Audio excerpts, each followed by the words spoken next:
जी, अस्सलाम वालेकुम। आज हम हाज़िर हुए हैं आपके सामने एक कंप्लीट ई-कॉमर्स का रोड मैप लेकर। जैसा कि मैंने आपको प्रीवियस वीडियो के अंदर ई-कॉमर्स का मॉडल समझाया था कि ई-कॉमर्स क्या होता है और ये कैसे काम करता है और किस तरह से हम स्टेप बाय स्टेप सीख सकते हैं। तो आज मैं आपके सामने रोड मैप लेके आया हूँ। आप पूरा यूट्यूब छान के देख सकते हैं कि कहीं भी, किसी भी जगह पे, किसी भी चैनल पे ई-कॉमर्स का रोड मैप समझाया ही नहीं गया।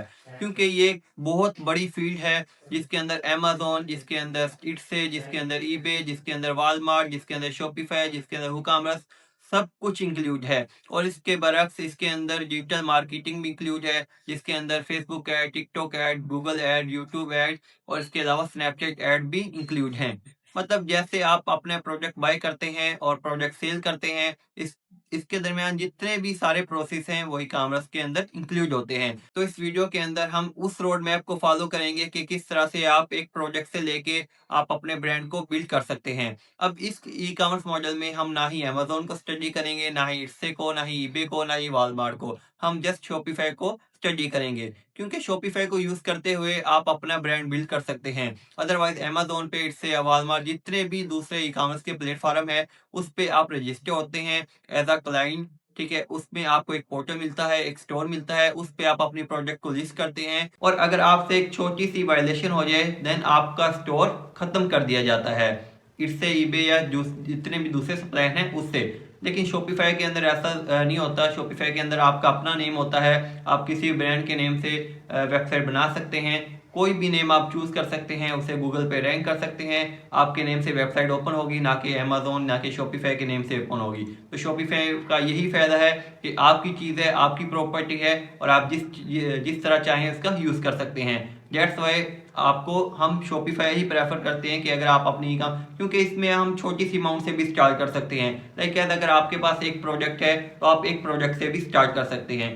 तो आइए समझते हैं स्टेप बाय स्टेप किस तरह से आप अपनी ई-कॉमर्स जर्नी को स्टार्ट कर सकते हैं। इसके अंदर हम कंप्लीट ई-कॉमर्स मॉडल को डिस्कस करने वाले हैं कि कैसे आप अपना ब्रांड बना सकते हैं, किस स्टेप से गुजरना पड़ता है, किन फेजेस को आपको स्टडी करना पड़ता है। स्टेप बाय स्टेप मैं आपको गाइड करूंगा।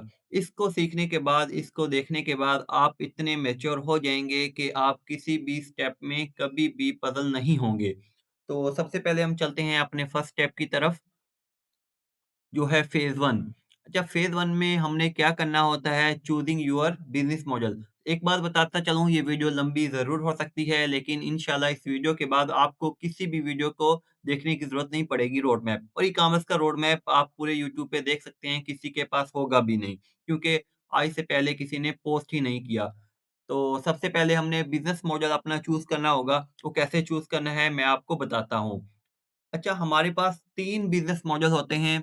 ई-कॉमर्स में मेनली किसी भी प्लेटफ़ॉर्म को यूज़ कर लें, चाहे आप ईबे को यूज़ कर लें, चाहे आप अमेज़न को यूज़ कर लें, चाहे आप इट्से को यूज़ कर लें, चाहे आप वॉलमार्ट को यूज़ कर लें और चाहे कि आप अपना ब्रांड बिल्ड कर रहे हैं लाइक मतलब कि शॉपिफ़ाई पर। तो आपके लिए 3 बिज़नेस मॉडल होते हैं। अच्छा, ये बिज़नेस मॉडल कौन-कौन से होते हैं? एक होता है ड्रॉप शिपिंग, दूसरा होता है व्हाइट लेबल और तीसरा होता है प्राइवेट लेबल।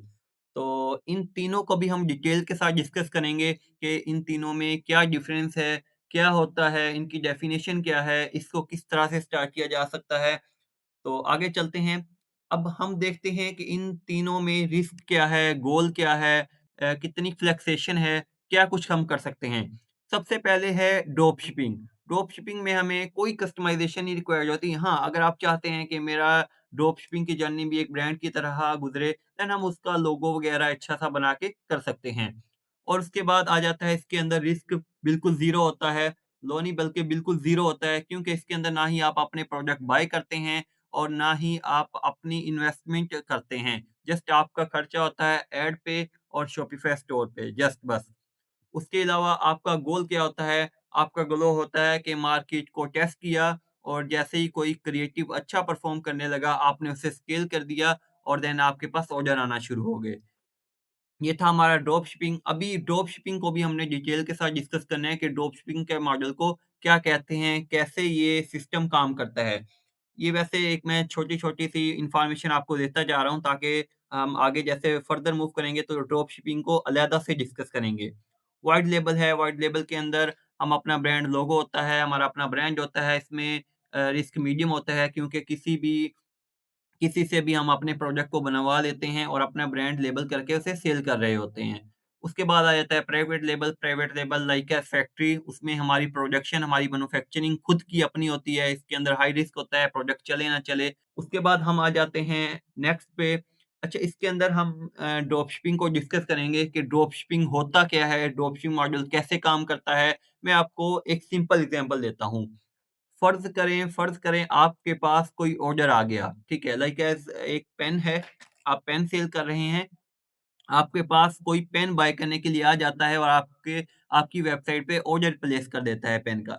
आप क्या करते हैं, आप पेन को बाय नहीं करते, आप किसी सप्लायर के पास जाते हैं और उससे कहते हैं कि ये मेरा पेन फलाने कस्टमर्स तक पहुँचा दें।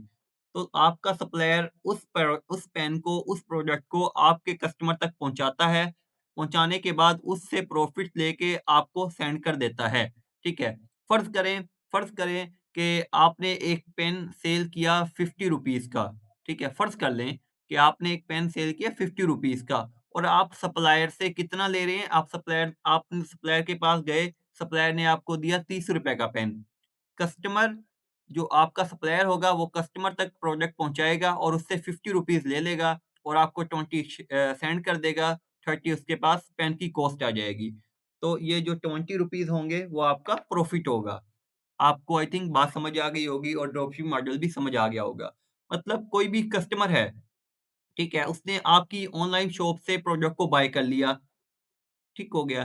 तो हमने यही प्रोडक्ट अपने सप्लायर को दिया, सप्लायर ने क्या किया उस प्रोडक्ट को हमारे कस्टमर तक पहुँचा दिया, ठीक है? ना ही इसमें हमने प्रोडक्ट को बाय करना है, ना ही हमने इसका स्टॉक अपने पास रखना है, ना ही हमने पार्सल कस्टमर तक पहुँचाना है। हमने जस्ट ऑर्डर लेने हैं और अपने सप्लायर को कहना है कि ये ऑर्डर आए हैं हमारे पास, ठीक है? और ये आपने कस्टमर तक पहुँचाने हैं। तो ये होता है ड्रॉपशिपिंग मॉडल। हाँ, पाकिस्तान में कौन-कौन से ड्रॉपशिपिंग सप्लायर काम कर रहे हैं, ये हम मतलब अलग वीडियो में डिस्कस करेंगे। यूएई के कौन से सप्लायर हैं, केएसए के कौन से सप्लायर हैं, कुवैत के कौन से सप्लायर हैं, कतर के कौन से, यूएसए के कौन से हैं, यूके के कौन से हैं, ऑस्ट्रेलिया, इंडिया, मतलब इन सब को हम बाद में डिस्कस करेंगे क्योंकि ये एक अलग ड्रॉपशिपिंग मॉडल होता है जिसके अंदर हम डिटेल के साथ इसका भी एक इंशाल्लाह अलहदा से कोर्स लॉन्च करेंगे। उसके बाद आ जाते हैं हम व्हाइट लेबल पे, व्हाइट लेबल कैसे काम करता है? मैं सिंपल एग्ज़ाम्पल देता हूँ। फ़र्ज़ करें आपके पास एक है बुक, ठीक है? फ़र्ज़ कर लें आपके पास है बुक, आप बुक सेल करना चाहते हैं। आप जाते हैं कराची मार्केट में और होलसेल में 50 बुक्स बाय कर लेते हैं। अब बुक्स कोई भी हो सकती हैं लाइक फ़र्ज़ कर लें आप मोटिवेशनल बुक्स बाय कर लेते हैं, ठीक है?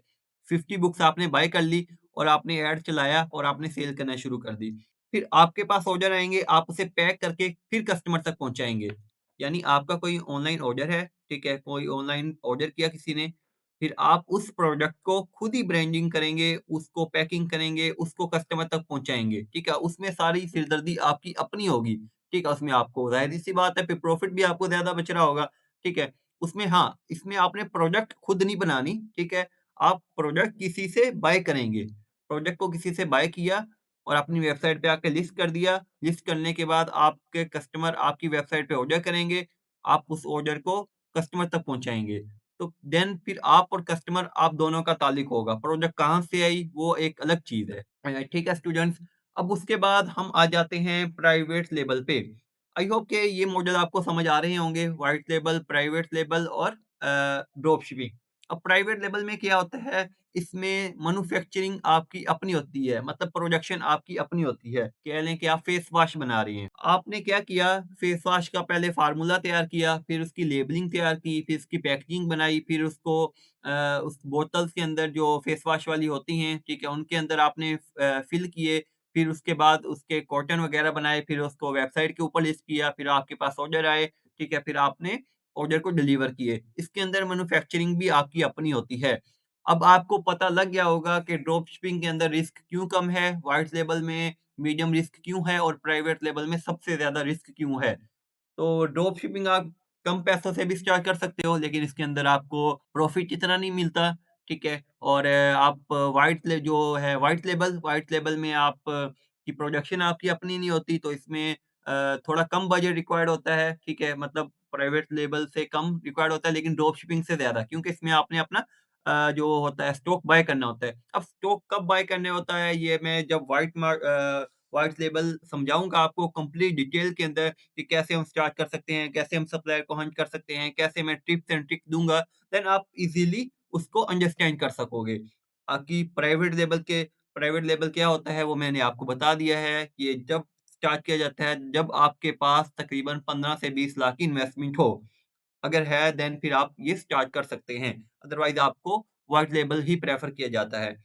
और हाँ, एक और मैं इधर ट्रिक दे देता हूँ आपको, सबसे ज़्यादा कौन-सा मॉडल प्रेफ़र किया जाता है? अगर आप ई-कॉमर्स जर्नी में न्यू हैं, ठीक है? आप करेंगे स्टार्टिंग के अंदर आपको अगर बिल्कुल भी एक्सपीरियंस नहीं है, देन आप ड्रॉप शिपिंग स्टार्ट कर सकते हैं। आपने मार्केटिंग सीख ली है, आपने या आपका प्रैक्टिकल नहीं चल रहा, आपने प्रैक्टिकल से निकल आए हैं अब, तो आप व्हाइट लेबल स्टार्ट करें। व्हाइट लेबल ही रिकमेंडेड है क्योंकि उसके अंदर आपको पता होता है कि मैं कस्टमर तक कौन-सी चीज़ पहुँचा रहा हूँ।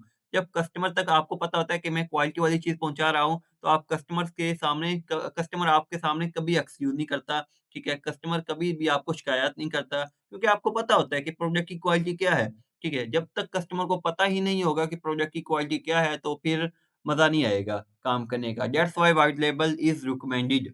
उसके बाद हम आगे मूव करते हैं। आगे है हमारा फ़ेज़ 2 के अंदर हमने प्रोडक्ट को सर्च करना होता है कि हम निश क्या रखें, प्रोडक्ट क्या रखें। अब निश क्या होती है, ये भी मैं आपको समझा अच्छा ये मैंने फ़ेज़ेज़ में डिवाइड किया है कि फ़ेज़ 1 क्या है, फ़ेज़ 2 क्या है, फ़ेज़ 3 क्या है, फ़ेज़ 4 क्या है। फ़ेज़ 1 के अंदर हमने क्या किया, हमने अपना मॉडल सिलेक्ट किया कि हमने ड्रॉप शिपिंग करनी है, व्हाइट लेबल करना है या प्राइवेट लेबल करना है। अब फ़ेज़ 2 है कि हमने कौन-सा प्रोडक्ट सिलेक्ट करना है और कौन-सी निश सिलेक्ट करनी है। अच्छा इस पे आ जाते हैं, अब निश क्या होती है? फ़र्ज़ कर लें मैं स्किन केयर की प्रोडक्ट सेल कर रहा हूँ। फ़र्ज़ कर लें मैं स्किन केयर की प्रोडक्ट सेल कर रहा हूँ।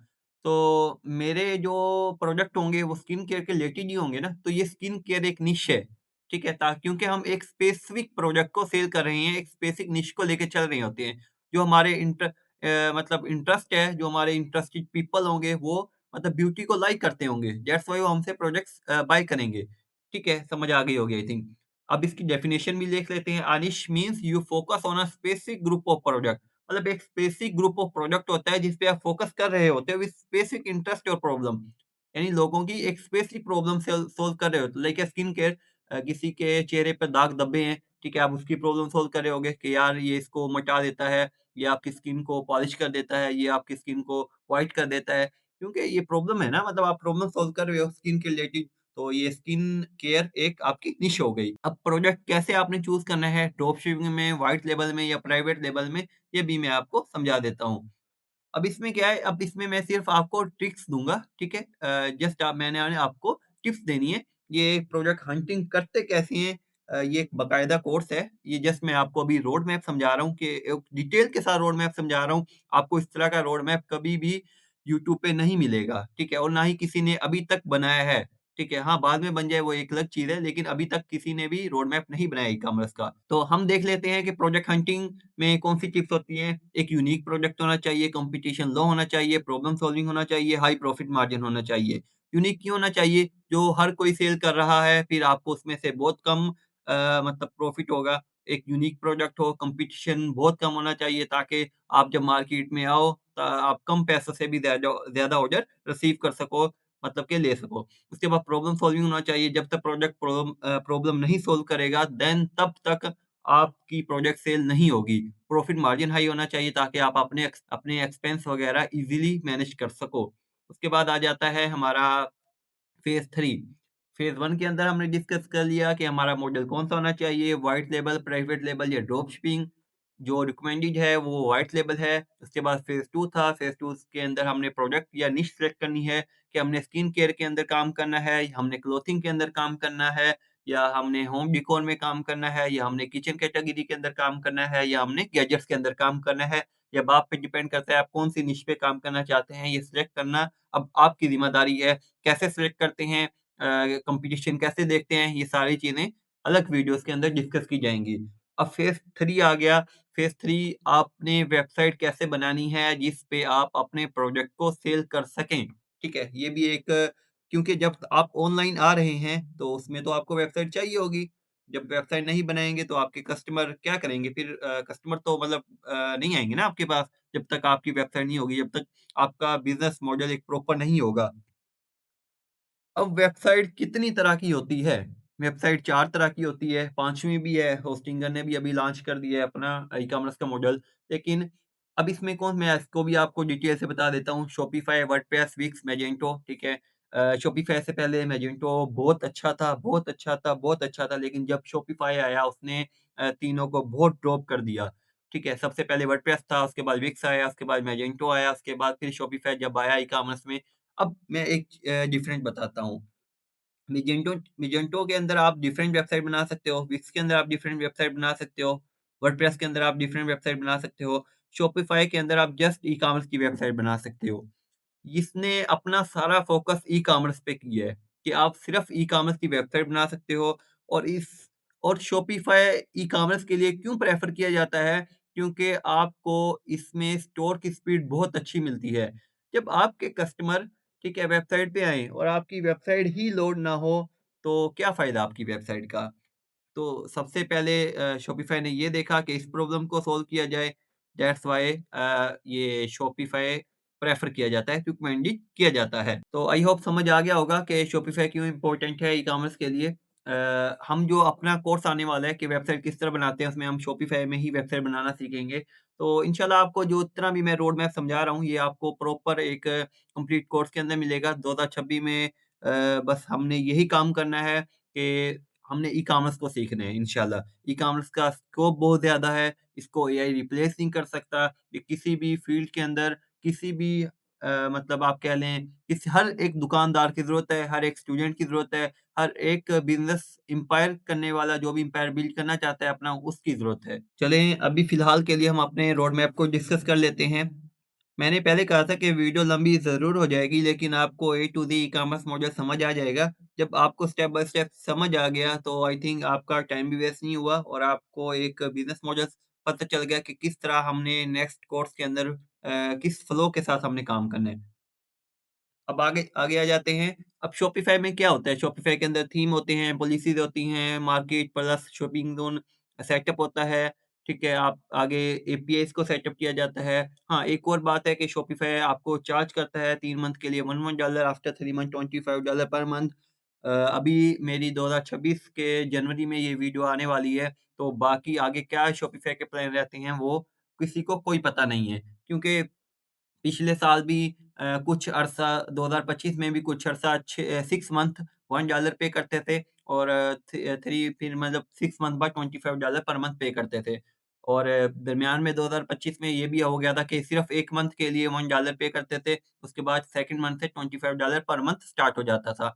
और इसमें डोमेन बाय करनी होती है। डोमेन क्या होती है? डोमेन लाइक है तो आपका जो ब्रांड है, ब्रांड नेम होता है। लाइक एज़ मेरा नाम है डिजिटल वक़ार, मैं digitalwaqar.com डोमेन ले लेता हूँ। कोई भी वेबसाइट, कोई इस लिंक पे मैं क्लिक करता हूँ तो मेरी वेबसाइट ओपन होती है। तो ये है डोमेन। डोमेन जस्ट एक नेम होता है, चाहे आप .com ले लें, चाहे आप .store ले लें, चाहे .pk ले लें, चाहे आप .shop ले लें। इसके बाद हम डिटेल के साथ डिस्कस करेंगे। मेरा एक शॉपिफ़ाई का कोर्स भी है जिसके अंदर मैं आपको स्टोर बिल्ड करना सिखाऊँगा, उसके अंदर एनालिटिक्स वगैरह हर एक चीज़ मैंने आपको सिखानी है। कंप्लीट ई-कॉमर्स मॉडल मैंने आपको समझाना है। अभी जस्ट रोड मैप है वो समझते हैं। इसके बाद हमारा आ जाता है फ़ेज़ 4, ठीक है? अब आपको समझ आ गया होगा, फ़ेज़ 1 के अंदर हमने बिज़नेस मॉडल को सेलेक्ट किया था, फ़ेज़ 2 के अंदर हमने प्रोजेक्ट हंटिंग की थी या निश सिलेक्शन की थी, फ़ेज़ 3 के अंदर हमने अपनी वेबसाइट को देखा था, फ़ेज़ 4 के अंदर हमने डिजिटल मार्केटिंग को देखना है और ये फ़ेज़ के हिसाब से इंशाल्लाह कोर्सेज़ भी आने वाले हैं। अब डिजिटल मार्केटिंग क्या होती है? असल में यहाँ पे हमने फ़ोटोज़ वगैरह लगाई थी ताकि आपको एक प्रॉपर समझाया जा सके।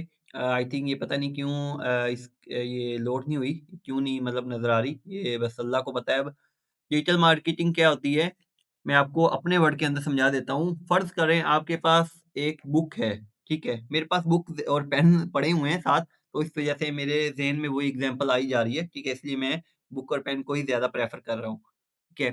फ़र्ज़ कर लें आपके पास एक बुक है, आपने उसे अपनी वेबसाइट पे लगाया और वो सेल हो गई, ठीक है? इसे डिजिटल मार्केटिंग कहते हैं। अब सेल कैसे हुई? या आपने स्टेटस लगा दिया या आपने फ़ेसबुक पे पोस्ट लगा दी कि मेरी वेबसाइट पे न्यू अराइवल आया है और वो बुक है और वो फर्स्ट 20 रूल्स बताती है या ये इलॉन मस्क के रूल्स बताती है। मतलब कोई भी वो अलग चीज़ है कि आप यूनिक सेलिंग पॉइंट अपना क्या बनाते हैं, वो एक अलग चीज़ है। लेकिन आपने उसकी एडवर्टाइज़मेंट की या आपने ऐड चलाया, ऐड से आपके वेबसाइट पे ट्रैफ़िक आई और ट्रैफ़िक में से किसी ने आपकी बुक बाय कर ली, ठीक है? या आपने स्टेटस लगाया व्हाट्सएप पे और कोई आपकी वेबसाइट पे गया और उसने बाय कर ली। ये है डिजिटल मार्केटिंग। मतलब आपने अपनी प्रमोशन करनी है, अपने प्रोडक्ट की प्रमोशन करनी है, अपनी वेबसाइट की प्रमोशन करनी है।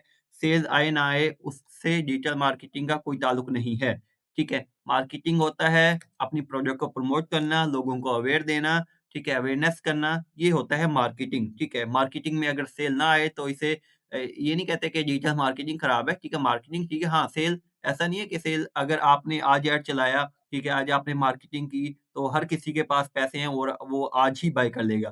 किसी के पास नहीं भी होते, वो कल को बाय करेगा, परसों बाय करेगा। हाँ, आपका काम था मार्केटिंग करना, आपने मार्केटिंग कर दी, वो सेल आज आए, कल आए, 2 हफ्ते बाद आए, 1 मंथ बाद आए, वो अलग बात है।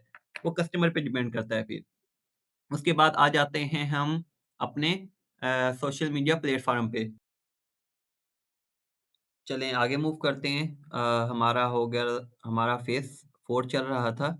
फ़ेज़ 4 पे आ जाते हैं, ये डिजिटल मार्केटिंग हमने क्लियर कर लिया था। उसके बाद आ जाते हैं हमारे एडवर्टाइज़मेंट प्लेटफ़ॉर्म, मतलब कि हम किस-किस पे एडवर्टाइज़मेंट कर सकते हैं। अच्छा, सबसे ज़्यादा एडवर्टाइज़मेंट हम सोशल मीडिया पे कर सकते हैं, बाकी आपने देखा होगा कि बिलबोर्ड लगे होते हैं, बैनर्स वगैरह लगे होते हैं सड़कों पे, ठीक है? वो भी एडवर्टाइज़मेंट कर रहे होते हैं। उससे डायरेक्ट सेल नहीं आती, लेकिन वो कस्टमर दुकान तक पहुँच जाता है, शॉप तक पहुँच जाता है। तो यही हाल हमारे सोशल मीडिया का है। सोशल मीडिया हमें सबसे यूनिक तरीका है अपने कस्टमर को बढ़ाने का। ओवरऑल पाकिस्तान में ओवरऑल ग्लोबली हम कस्टमर ले सकते हैं।